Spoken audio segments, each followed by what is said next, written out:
টাকা দিয়ে নাকি সুখ কেনা যায় না, এই কথাটা সম্পূর্ণ ভুল কথা। কারণ টাকা দিয়ে সুখ কেনা যায় না তারাই বলে যারা ওই পরিমাণ টাকা ইনকাম করতে পারে না। আসসালামু আলাইকুম, আমি ফাহিম আক্তার আবিদা, আপনাদের আফরা খানের আম্মু। এই টাকা দিয়ে যে সুখ কেনা যায় না এই কথাটা তারাই বলে মূলত যারা ওই পরিমাণ টাকা অর্থ ইনকাম করতে পারে না, টাকার মূল্যায়ন করতে পারে না, মানুষকে সামান্যতম বুঝতে পারে না এবং নিজের কর্তৃত্ব ফলানোর জন্যই বলে যে টাকা দিয়ে সুখ কেনা যায় না।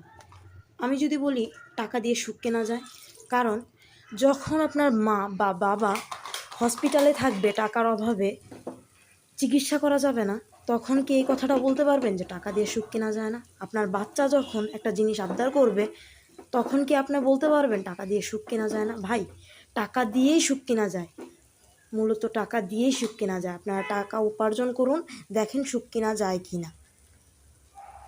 প্লিজ আপনারা এই কথাটা আর বলবেন না যে টাকা দিয়ে সুখ কেনা যায় না।